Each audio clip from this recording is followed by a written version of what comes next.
everybody. Alex coming to you from Chiang Mai, Thailand. Why should you choose Chiang Mai? I come up with some reasons today as to why I think you should give Chiang Mai a chance, and more specifically, why so many people love it. The first reason is the country/city lifestyle. For those of you who are from the US, my hometown is actually Nashville, Tennessee. A lot of people think of Nashville as that way. It's a hub for country music. There seems to be this lively kind of environment that you have in this city. Nashville has a history as an agriculture hub. That's what you have here in Chiang Mai. I've spoken with a local friend named Matt. Matt is from Bangkok, but he lives here in Chiang Mai, and he said that Chiang Mai actually wasn't originally a city. It was more of a place for people in the agriculture industry to meet up. It eventually turned into the capital, the original capital of Thailand. It grew from there. A place that was likely just a meeting point by the Ping River to do business turned into this city. You still have a lot of that country vibe here that isn't as present in some of the larger cities in Thailand. What do I mean by country city lifestyle? The country aspect is people here are a little bit more laid back, relaxed compared to the capital. In Bangkok, you have international businesses, you have people from all over the world, you have tourists. Bangkok is just a massive city, but Chiang Mai is much more modest in population. You have about 1.2 million people here in the metropolitan area. It's not going to have that mega city feeling like Bangkok.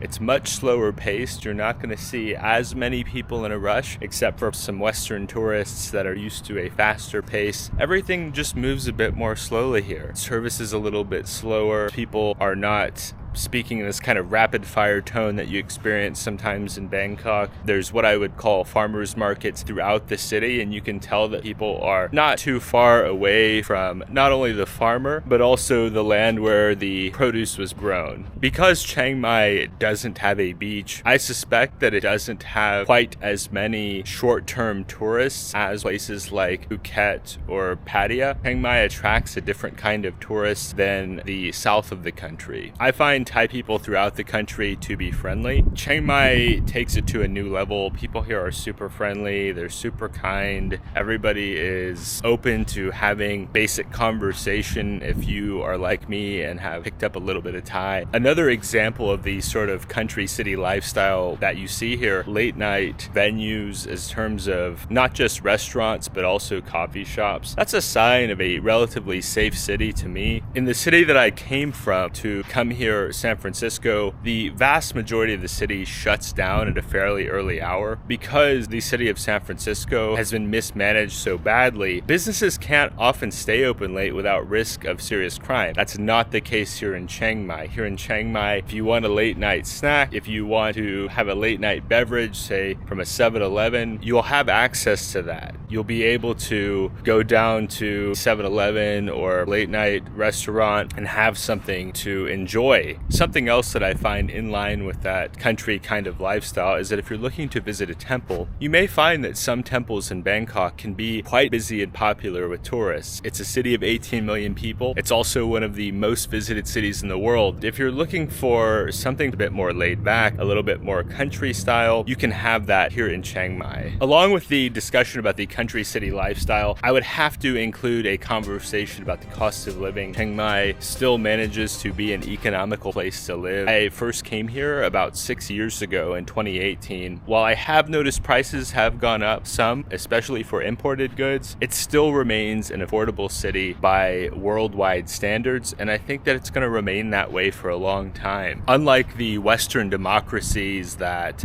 have a pattern of restricting new housing construction to artificially inflate housing prices, in Chiang Mai, they have plenty of options. There's buildings all over the city. They are still constructing more. They know it's growing fast. This city actually was around 60,000 people in the year 1950. In, let's say, 74 years, 75 years, this city has grown 20x. How does cheap rents help you aside from just providing you economical places to live? You also have the fact that that translates to a lot of the costs of the restaurants and services here in Chiang Mai. There's a ton of restaurants within walking distance of my place near Chiang Mai University where I can get delicious meals for $2. That's unheard of in the United States. You would never have a meal for $2 unless you're a Costco member and you're cool with having getting, say, slice of pizza or a hot dog only. I know because I've had it plenty of times at Costco for lunch. Here you'll get a bit more variety for your couple of bucks. A few examples of cheap living. I get water delivery to my condo, Trio condo. I pay 60 baht along with the 200 baht deposit for 20 1.5 liter bottles of water. I pay about 70 baht for a vegetarian lunch at a local veg restaurant, 50 to 60 baht, and I can get a dish at a local Burmese restaurant. There's also another Thai restaurant where I regularly have a noodle dish for about 60 baht. I throw a smoothie in there usually for about 35 baht to 40 baht, which is about $1.15. Absolutely unheard of in the West. Smoothie King charges probably 8 to 10 bucks for a smoothie. To have Thai food in the West, you're easily spending $15 to $20 per entree.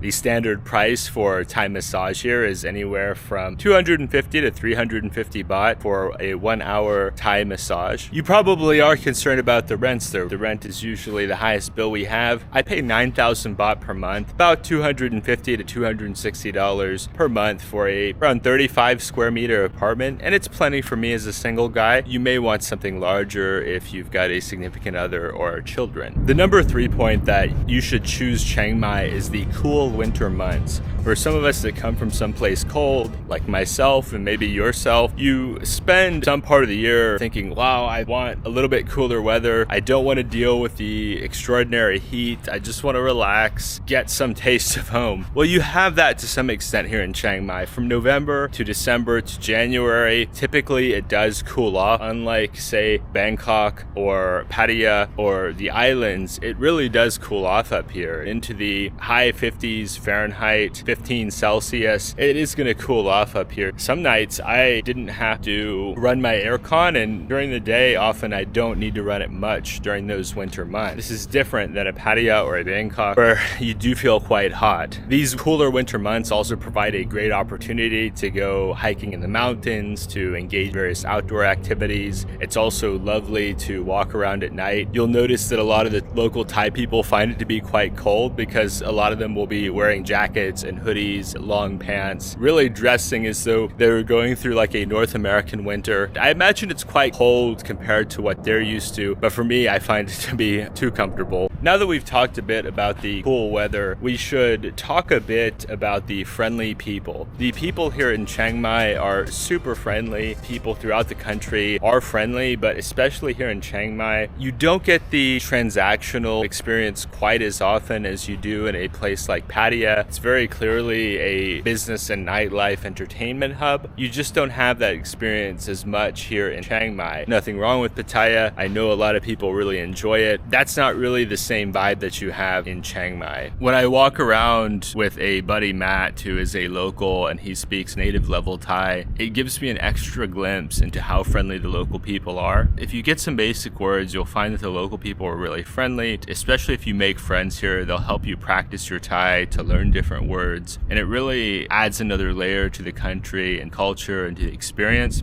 You may have even more luck practicing here because in Bangkok, a lot of people are quite busy. A lot of people, they work very demanding jobs to be able to afford to live in a big city and have that big city lifestyle. But you may have times where you want to connect or talk to somebody, but they've got a long line of customers behind you, or they may be in a hurry to hop on the BTS or MRT. They may need to get back to work. You don't always feel like you can engage socially in Bangkok. It's similar to any big city. There's no big city where I haven't had that experience. New York is the same way. Los Angeles is the same way. Kind of a side note, there's a certain restaurant I like to go to, but they don't serve smoothies. So I get a smoothie at a stall nearby, and then I sit down at their restaurant, drink the smoothie, and then eat that restaurant's food. I didn't notice any signs up saying no outside food or drink, where you do see that in Bangkok. So that's another example where they do have a live and let live, even among a culture or in a country with a live and let live mentality. I also find that the the security guard for the building will laugh and joke with me and be friendly. In Bangkok, they were a little bit more serious on average. They're not afraid to stop you though. When I lived in this building 6 years ago, the security guard downstairs, same guy that's here today, he stopped me because I was riding the bike the wrong way, and he started shouting, not angry, not trying to curse me out. He was genuinely concerned for my health and well-being. The number 5 and final reason as to why you should choose Chiang Mai is the international airport.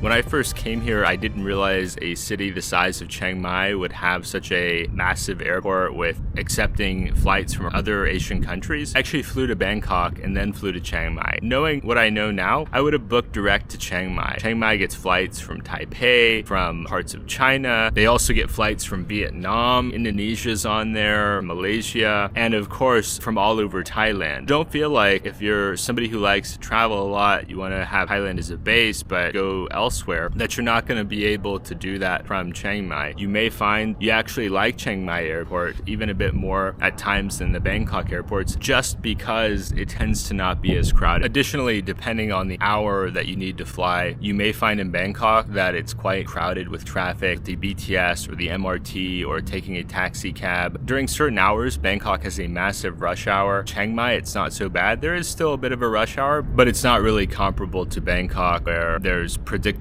large amounts of traffic and at times bad traffic jams. With the BTS or MRT, there are hours in which it can be extremely crowded, and for some of us who may be claustrophobic or not like enclosed spaces too much, that can feel a bit uncomfortable compared to waltzing through the Chiang Mai airport after selecting one of the 3 or 4 airlines that are based in Chiang Mai. A bonus is the food. The food here in Chiang Mai is awesome. Not only do you have great local dishes, but you also have a variety of international cuisine. You are going to have a solid variety of Western food. It's not quite comparable to a city like Bangkok with 12 times the people. There are going to be some things that if you want to have a really specific dish, you may have to go to Bangkok. The food is still excellent here. I don't feel like I'm missing out. I love the food. I've got several local places that are in my rotation where I just cycle between them. Great value for money here. This video has been why you should choose Chiang Mai. Let me know what you think down in the comments. Would you live in Chiang Mai? Give us a thumbs up if so. Definitely subscribe if you want to see more content like this. We'll see you next time.